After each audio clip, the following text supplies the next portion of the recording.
You ever feel like we're all being pulled in two completely different directions at once? On one hand, you've got the cold, hard logic of the market, salaries, profits, efficiency. But on the other, you have these things we just feel, deep down, are right. The value of a community, of a place, of having some control of your own life. Well, that's exactly what we're digging into today. That fundamental clash between the different ways we decide what actually matters. So where does this all come from? Well, it kicked off with what seems like a pretty simple question from a panel on education. Can we teach values in schools? It sounds straightforward, right? But the more they talked, the clearer it became that before you can even try to answer that, you have to hit the brakes and ask something else first. Right. What do we even mean when we say values? Are we talking about the value of a dollar? The value of being a good neighbor? This isn't just about playing with words. This is the absolute starting point. Because if we're going to understand the conflict, we have to be speaking the same language. Okay, so here's our game plan. We're going to start with that big question of values. Then we'll break down three competing ways of looking at the world. We'll see where they inevitably collide, and then we'll look at two really powerful real-world examples, one about money and one about community, to see why this whole thing is such a tough equation to solve. So let's get into it. Here's problem number one. In a society as diverse as ours, there's no single rulebook for values that everyone agrees on. So when you hear someone say schools should teach values, you have to ask, whose values are we talking about? And that question forces us to really look at the different systems we're all using to judge the world every single day. To really wrap our heads around this, we need to understand that we're all speaking different value languages, and they're constantly in competition. The panelists broke it down into three really distinct frameworks that guide pretty much all of our choices. First up, economic values. This is the language of numbers. It's all about transactions, things you can count, and it's totally impersonal. This is the logic that decides your salary, the price tag on a coat, and a company's profit margin. And it's a really powerful way of seeing the world because it's clear, it's measurable, and it's standardized. Okay, next you have social norms. I love this analogy. Think of these as the cultural software that's just running in the background of society. They're the unwritten rules of how to act, the stuff we do to fit in, to be part of the group, to keep things running smoothly. But see, social norms are mostly about belonging. What about the things we believe are right, even if no one else agrees? And that brings us to the bedrock, fundamental moral values. One panelist called these the first-order principles, or the deeper things. This isn't about what's socially popular. This is about what you believe is truly inherently right or wrong.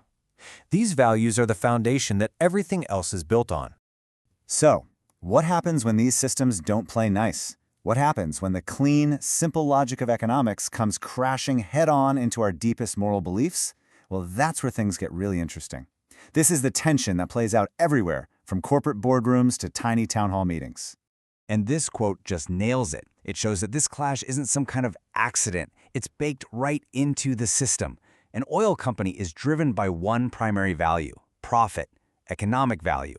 But a government is, at least in theory, supposed to be driven by a moral value, the well-being of its citizens. When your core goals are that different, of course you're going to have conflict. It's adversarial by design. All right, let's make this real. Our first case study is a perfect example of this economic value system in action. This is how a massive institution tries to put a price tag, a rational monetary value, on the work that people do. So check this out. At a university, your job isn't valued based on your passion or how hard you work. Nope. It's put into a system. Your position gets broken down by 9 different factors, it spits out a total number of points, and that number puts you into a salary band. Then they just check that band against the market. It's all very logical, very standardized, and completely impersonal. But then there's this. This is real life. A person doesn't feel like a point score. They don't feel like a salary band. They feel the gut punch when the paycheck that was determined by that rational system doesn't even come close to covering the cost of groceries. This is the collision.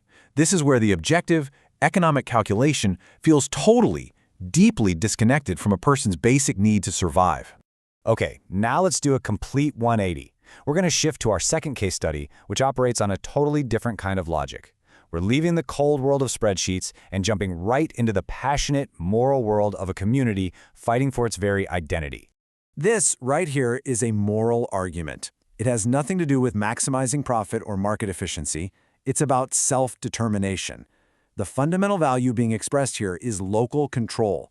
The powerful belief that the people who actually live in a place should be the ones to decide its future. And you can just hear the passion and the history in these words. This isn't some abstract economic debate.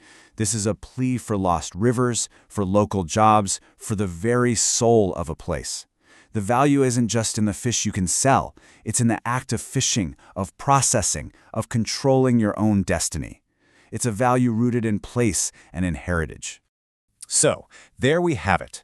Two powerful, competing ways of seeing the world: the clean, rational logic of economics and the deep, messy, passionate logic of moral values. Which brings us to the final part of this, the unresolved equation. I mean, just look at them side by side. The logic of economics loves things like standardization and efficiency. The morality of a place champions local control and community. These aren't just slightly different priorities. They are two fundamentally different languages for measuring what is good and what is important. And that's really the key takeaway here. This isn't about deciding which system is right and which is wrong. The real work, the hard work, is learning how to live in the permanent tension between them. Because let's be honest, in public life, the language of economics, of spreadsheets and market rates, has kind of become the default. The challenge is to find a balance where that measurable logic doesn't just completely steamroll the unmeasurable but essential value of community. And that's where this leaves us. We all face these kinds of choices, in big and small ways.